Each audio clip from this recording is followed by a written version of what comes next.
Ndagusujeho kurikira Rama Family nguhaye ikaze kandi nkwifurije ibyiza byose bituruka ku Mwami Imana. Maze iminsi nkugezaho ibiganiro byerekana uburyo wakwita ku mwana uhereye akiri mu nda kugeza umubyaye.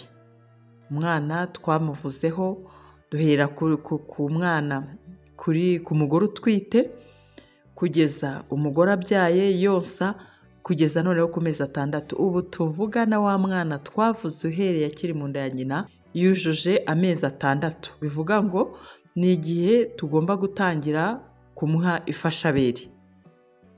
Guhaye ikaze nanone kandi reka ngushimire niba warakoze subscribe kuri Rama Family. Ndagushimiye cyane. Umwana niyuzuza amezi 6 tangira umuha ubundi bwoko bw'ibiribwa kandi ugumye umwonse uko abishatse haba ku manywa na nijoro. Mu gihe uha umwana ibiribwa by'ifashabere tekereza ibi bikurikira. Cya mbere ni inshuro umugaburira. Icya kabiri uko ibyo umugaburira bingana ingano yabyo. Icya gatatu ni uburyo bifashe. Icya kane ni uko binyuranye. Icya gatanu ni uburyo ushishikariza umwana wawe kurya. Icya gatandatu ni isuku. Iyo tugeze ku nshuro hano nta zindi nshuro warenza ku mwana ugitangira kurya, ugitangira kwiga kurya ni inshuro 2 ku munsi. Uko bingana rero muhe utuyiko 2 kugeza ku tuyiko 3 hagati y'ibiyiko utuyiko 2 n'utuyiko 3. Uko bigomba kuba bifashe. Ibiryo uha umwana wawe ndetse n'igikoma bigomba kuba bifashe bihagije rwose. Ibyo bikagaragazwa nuko bitivana ku kiyiko. Ngira ngo urabibona kuri iyo foto iri hejuru. Bigomba kuba binyuranye rwose. Ushobora gutangiza ibiribwa by'ibanze ari byo nk'igikoma ariko nanone kandi gifashe. Noneho bikaba iby'akarusho iyo ukoresheje ifu yo mu nganda yatunganirijwe abana kubera ko yongerwamo intungamubiri. Ariko utabonye ibyo wakoresha ifu y'ibigori, y'ingano, ifu y'umuceri, ifu y'uburo ndetse n'ifu y'amasaka.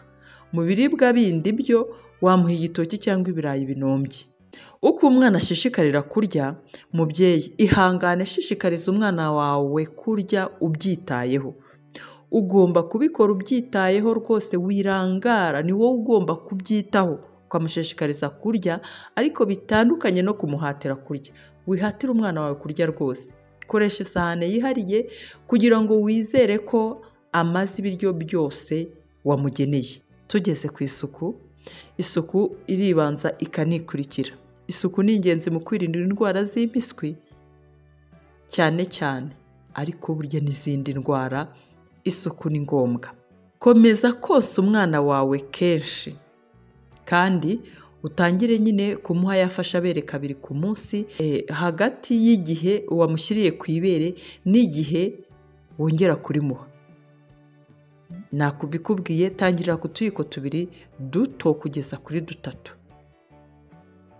Komeza umuhe buri kiribwa gishyashya mu gihe cy'iminsi 2 kugeza ku minsi 3 kugira ngo umuhe amahirwe yo kwiga kurya ibiryo bishyashya. Ni ukuvuga ngo ntabwo ugomba guhora umuha ibiryo bimwe iminsi yose. Hagati y'iminsi 2 n'3 ugomba guhindura ubwoko bw'ibiryo wahaga umwana. Ubyihanganire kandi ushishikariza umwana wawe kurya ibyo biribwa bishyashya kuko ni ingenzi. Umuhaye amahirwe yo kumenya ibindi biryo atarazi.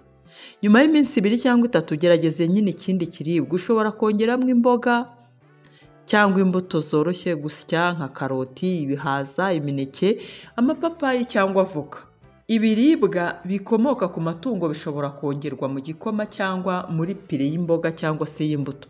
Tangiza akayiko gato k'igi ritogosheje wanombye cyangwa se k'ifu y'indagara, uzagenda ubyongeramo buhoro buhoro. Ariko ni cyitonderwa mubyeyi wo nkurikiye kuri Rama Family. Amata y'inka si meza ku mwana utaruzuza amezi 12 kubera ko urwungano ngogozi rwe ruba rutarakomera. Ngira ngo wabyumvise neza. Amata y'inka ni ukuri ntabwo ari meza. Namba kereka ku mwana wujuje umwaka kuko ariya mata uburyo akomeye yageze mu gifu cy'umwana ntabwo biba byiza. Niba umwana afite ingorane mu kurya cyangwa mu kumira, mujyane ku kigo nderabuzima bamusuzume. Abana bafite ingorane mu kurya bashobora kugwa mu mirire mibi byihuse, bityo rero ni ngombwa ko bakurikiranirwa hafi na muganga ubizobereyemo. Nkwibutse ko umubyeyi, umwana uri munsi y'umwaka ntabwo amata y'inka ari meza. Ntuzite ko bikorwa na benshi, ariko ayo yari amakuru urabimenye. Reka ngushimire rero wowe wari unkurikiye kuri Rama Family kuba mudukurikira mukadutega amatwi mukumva ibiganiro byacu bikabafasha, ariko natwe burya muba muduteye inkunga mugaragaje ko mushyigikiye ibiganiro byacu bigatuma dukomeza. Ndagushimiye.